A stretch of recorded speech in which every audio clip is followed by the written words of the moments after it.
हर गुजरते दिन के साथ मिडिल ईस्ट में युद्ध की लपटें बढ़ती जा रही हैं। इसका सीधा असर दुनिया के बाजारों पर, उसकी अर्थव्यवस्थाओं पर दिख रहा है। दुनिया के स्टॉक मार्केट गिरावट के दौर से गुजर रहे हैं। तेल और गैस की कीमतों में उछाल हो रहा है। ऊर्जा संकट और इन्फ्लेशन का तूफान दरवाजे पर दस्तक दे रहा है। ग्लोबलाइजेशन का जमाना है और हर देश एक दूसरे से कनेक्ट है, एक दूसरे पर निर्भर है हर देश। ऐसे में हिंदुस्तान भी मिडिल ईस्ट के टेंशन से अछूता नहीं। भारत पर इसका क्या असर पड़ सकता है या क्या पड़ रहा है? आपके घर की ईएमआई से लेकर रसोई की थाली तक, आपके घर में शादी ब्याह के लिए खरीदे जाने वाले गहनों तक पर इसका क्या असर पड़ने वाला है और कैसे पड़ेगा, कितना पड़ेगा, ये सब कुछ आपको बताते हैं हमारी इस एक्सक्लूसिव रिपोर्ट में।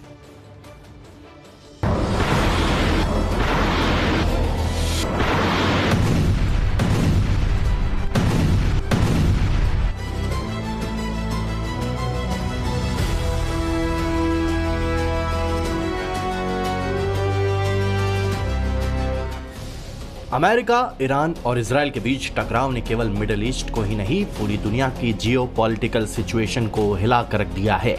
दुनिया के एक्सपर्ट इसे गंभीर नतीजों वाला संघर्ष बता रहे हैं। यह है कि ट्रंप के ईरान से युद्ध की सनक ने पूरी दुनिया को मुश्किल में डाल दिया है। मिडिल ईस्ट में जारी इस युद्ध से तेल संकट का अलार्म बजना शुरू हो चुका है, जो दुनिया की इकोनॉमी के लिए घातक संकेत दे रहा है। दुनिया भर के शेयर मार्केट में भूचाल आ गया है। लाखों करोड़ों रुपया लोगों के डूब रहे हैं। गोल्ड और सिल्वर के दाम एक बार फिर से आसमान छू रहे हैं। दुनिया भर की अर्थव्यवस्था हिल चुकी है और चूंकि ग्लोबलाइजेशन के एरा में हम रह रहे हैं, तो भारत भी इससे अछूता नहीं है। अमेरिका, इजराइल और ईरान के बीच चल रहे युद्ध और वैश्विक परिस्थितियों पर एक्सपर्ट चिंता जता रहे हैं। जानकारों का मानना है कि यदि ये युद्ध लंबा चला तो इससे सप्लाई चेन और वैश्विक व्यापार पर बुरा असर पड़ सकता है। मिडिल ईस्ट में लाइमस्टोन और कच्चा माल बड़ी मात्रा में आयात किया जाता है। ऐसे में अगर ये युद्ध लंबा चला तो इससे सप्लाई चेन, सस्टेनेबिलिटी, लॉजिस्टिक और कच्चे माल के सप्लाई पर बुरा असर पड़ सकता है। पश्चिम एशिया में 1 करोड़ से ज़्यादा भारतीय रहते हैं जो भारत में विदेशी मुद्रा भेजते हैं। एक्सपर्ट इस चिंता को लेकर आगाह कर रहे हैं कि पश्चिम एशिया में भड़के युद्ध की ज्वाला और इसकी लपट हजारों किलोमीटर दूर भारतीय अर्थव्यवस्था को भी अपने लपेटे में ले रही है।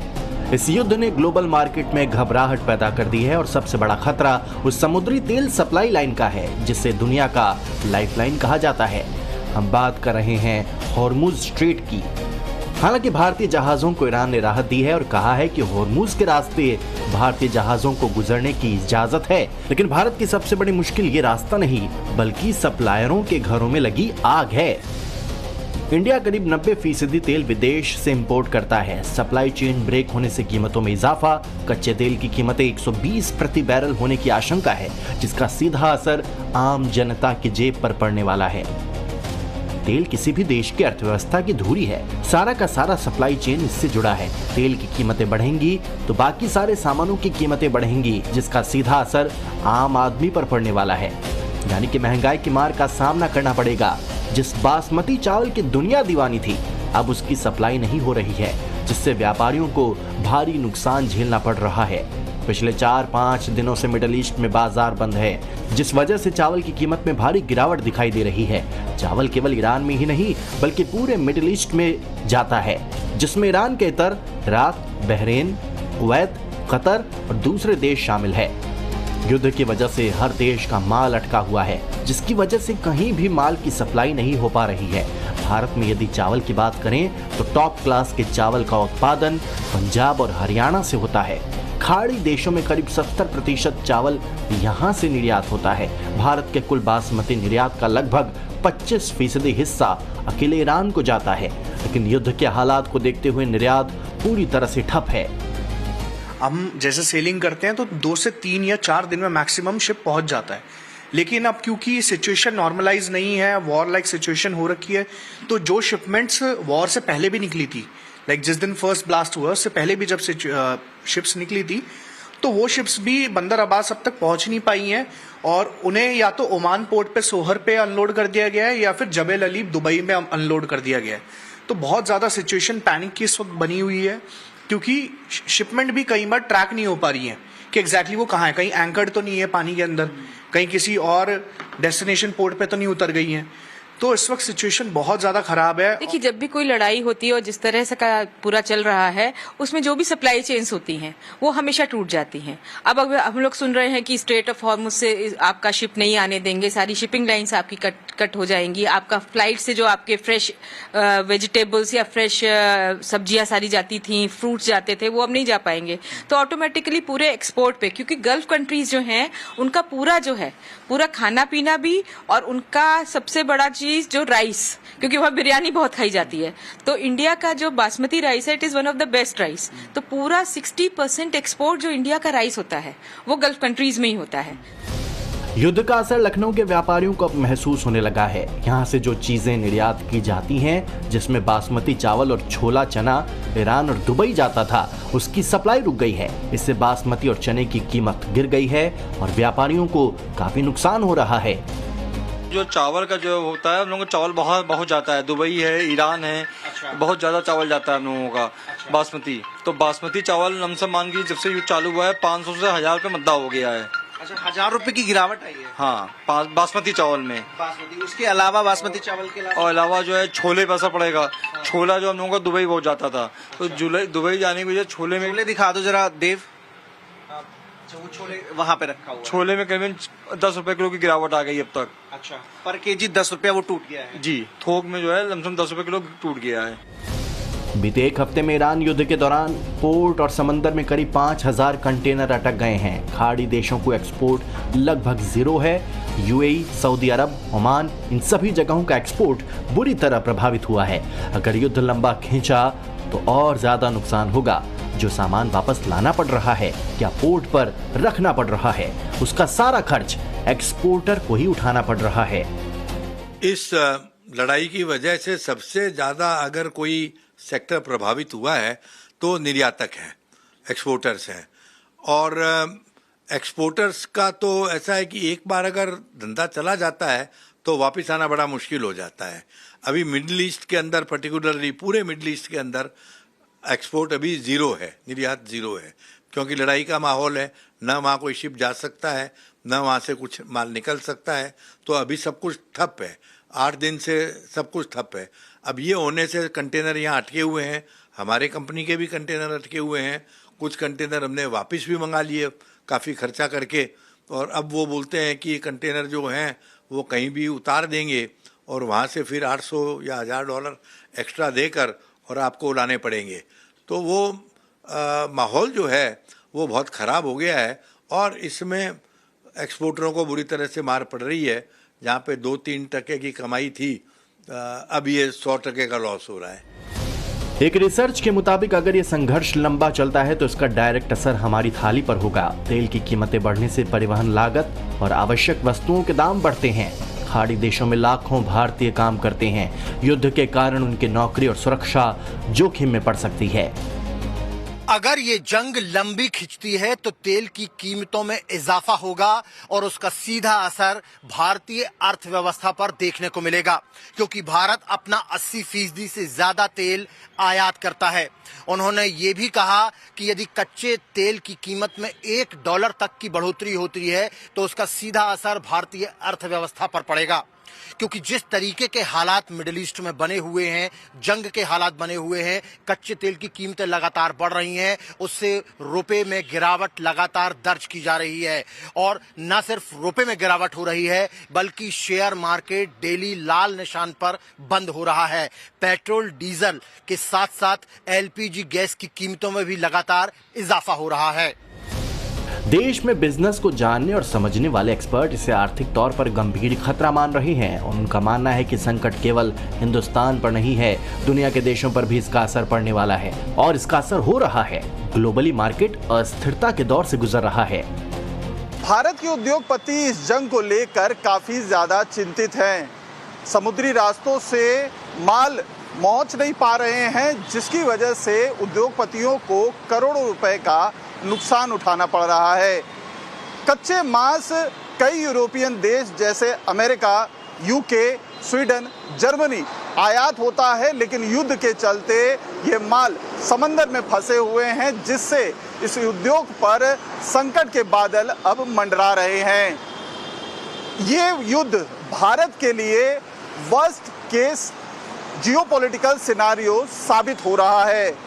भारत को इस जंग के दौरान जियोपॉलिटिकल बैलेंस बनाए रखने के साथ साथ अपनी ऊर्जा ज़रूरतों को भी पूरा करने के लिए चुनौतियों का सामना करना पड़ रहा है। स्ट्रेट ऑफ हॉर्मुज से तेल और गैस की सप्लाई में बाधा आने से ब्रेंट क्रूड ऑयल की कीमत 80 से 90 प्रति बैरल के आसपास पहुंच गई है। इससे वैश्विक मुद्रास्फीति बढ़ रही है, जिससे सेंट्रल बैंक जैसे फेड, आरबीआई ब्याज दरों में कटौती टाल सकती हैं या बढ़ा सकती हैं। बैंकिंग के लिए उच्च ब्याज दरें बैंकिंग के मार्जिन को शुरू में फायदा दे सकती हैं, क्योंकि लेंडिंग रेट्स बढ़ते हैं, लेकिन लंबे समय में ग्रोथ धीमी होने से क्रेडिट डिमांड हो सकती है। उच्च तेल कीमतें एयरलाइंस, ट्रांसपोर्ट, केमिकल, लॉजिस्टिक्स और ऑटो सेक्टर को प्रभावित करती हैं। ये सेक्टर बैंक लोन पर निर्भर है। अगर ये कंपनियां संघर्ष करती हैं तो एनपीए बढ़ सकती हैं, खासकर भारत जैसे ऑयल इंपोर्टर देशों में। भारत में एसबीआई जैसे रिपोर्ट्स में चेतावनी दी गई है कि लंबा युद्ध जीडीपी ग्रोथ को हिट कर सकता है और बैंकिंग में स्ट्रेस बढ़ा सकता है, जिसका असर आपके होम लोन की ईएमआई पर भी पड़ सकता है। आपकी ईएमआई बढ़ सकती है। एलपीजी सिलेंडर की कीमतें पहले ही बढ़ चुकी हैं। खाद्य तेल जैसे सोयाबीन, पाम ऑयल में 10 से 15 रुपए प्रति किलो तक वृद्धि संभव। युद्ध के कारण मुद्रास्फीति बढ़ने से आरबीआई ब्याज दरों में बढ़ोतरी कर सकता है। होम और कार लोन की ईएमआई महंगी हो जाएगी। महंगा ईंधन सप्लाई चेन टूटने से पेट्रोल डीजल की कीमतें बढ़ सकती है। डॉलर के मुकाबले रुपए में कमजोरी के कारण इंपोर्ट महंगा होगा, जो हर चीज पर असर डालेगा। वैश्विक तनाव से निवेशकों के सतर्क होने से बाजार में अस्थिरता और गिरावट आ सकती है।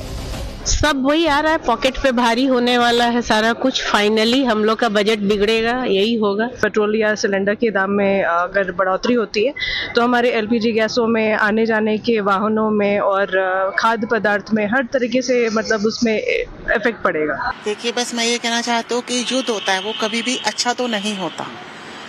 और जहाँ तक महंगाई का सवाल है, महंगाई बढ़ती है तो कुछ लोग इसमें सर्वाइव कर सकते हैं और कुछ लोग नहीं कर सकते। कुछ ठोस विषय लिया जाए या कोई ठोस कदम उठाया जाए ताकि आम लोगों के लिए समस्याओं का समाधान हो। भारत में भी अगर हम बात करें तो जो सिलेंडर्स के दाम हैं वो बढ़ गए हैं, महंगाई हल्की बढ़ती हुई नजर आ रही है। और यही कारण है कि जो लोग हैं, आम लोग हैं, वो कह रहे हैं कि इससे मिडिल क्लास के जो लोग हैं उनके ऊपर असर पड़ेगा, क्योंकि गैस के दाम बढ़ेंगे, पेट्रोल और सीएनजी के दाम बढ़ेंगे, तो इससे ट्रांसपोर्टेशन के दाम बढ़ेंगे और जो बाकी चीजें हैं उनके भी दाम बढ़ते हुए नजर आएंगे। ऐसे में घर पे जो खर्चा है वो बढ़ेगा और घरेलू महिलाएं बता रही हैं कि सिलेंडर के दाम बढ़ने से बाकी जो चीजें हैं उनके दाम बढ़ेंगे और रसोई भी इनकी महंगी हो सकती है। ऐसे में लोग ये उम्मीद लगा रहे हैं, प्रार्थना कर रहे हैं सरकार से कि महंगाई के ऊपर नियंत्रण लाने के लिए कोई अच्छी स्कीम जो है वो लाई जाए। दुनिया के सामने यही वो संकट है जिसकी वजह से हिंदुस्तान के प्रधानमंत्री नरेंद्र मोदी शांति की बात कर रहे हैं और ये पहले दिन से उनका क्लियर स्टैंड रहा है। डायलॉग, डिप्लोमेसी, ये वो बातें हैं जिन्हें वो दुनिया को उस वक्त में समझा रही हैं जिस वक्त इसकी सबसे ज्यादा जरूरत है, क्योंकि दुनिया तो युद्ध में ऐसी अंधी हो चुकी है कि कई देश डायरेक्ट और इनडायरेक्ट रूप से ईरान युद्ध का हिस्सा बन चुके हैं। आप देखिए, अमेरिका सीधे ईरान पर हमला कर रहा है, इजराइल भी ईरान पर सीधा अटैक कर रहा है, ब्रिटेन मिलिट्री सपोर्ट देने को तैयार है, फ्रांस भी मिलिट्री सपोर्ट दे रहा है, जर्मनी भी मिलिट्री सपोर्ट दे रहा है, यूएई, दुबई, अबू धाबी में ईरान ने हमला किया, सऊदी अरब में ईरान ने हमला किया, कतर पर भी ईरान ने हमला किया, कुवैत पर ईरान ने हमला किया, बहरीन पर ईरान ने हमला किया, इराक में यूएस बेस पर हमला, जॉर्डन ने ईरान के मिसाइल रोके, सीरिया में ईरानी मिसाइल का मलबा गिरा। इसी वजह से कहा जा रहा है कि अगर ये विश्व युद्ध नहीं है तो फिर वर्ल्ड वॉर किसे कहते हैं। ऐसा नहीं है कि अमेरिका के राष्ट्रपति ट्रंप इस बात को नहीं समझते हैं, वो जानते हैं, इसे मानते हैं और अमेरिका में इस लड़ाई को लेकर उनका विरोध भी हो रहा है, क्योंकि दुनिया रूस और यूक्रेन के बीच जारी जंग के परिणाम को देख रही है। रूस यूक्रेन युद्ध में सुपर पावर होने के बावजूद रूस की इकोनॉमिक स्थिति कैसे बिगड़ी है, इसे इस आंकड़े से समझ सकते हैं। युद्ध से पहले 2021 में रूस की जीडीपी ग्रोथ रेट करीब 4.7% थी, जबकि महंगाई दर 8% थी। युद्ध के बाद 2026 में रूस की जीडीपी ग्रोथ रेट घटकर 1 से 2% रहने का अनुमान है, जबकि महंगाई दर 9 से 10% तक जा सकती है। कुल मिलाकर फिलहाल क्राइसिस नहीं है, लेकिन अगर युद्ध और फैला या लंबा चला तो तेल शॉक से मुद्रास्फीति और ग्रोथ पर असर पड़कर बैंकिंग सबसे ज्यादा प्रभावित सेक्टरों में से एक होगा। निवेशकों को सतर्क रहना चाहिए और बैंक खुद साइबर और क्रेडिट रिस्क मैनेजमेंट पर फोकस कर रहे हैं, लिहाजा पूरी दुनिया टेंशन में है। वैश्विक रिसेशन का खतरा बढ़ सकता है, लिहाजा कामना यही है कि जल्दी से जल्दी युद्ध और टेंशन खत्म हो। Bureau report, times now Bharat.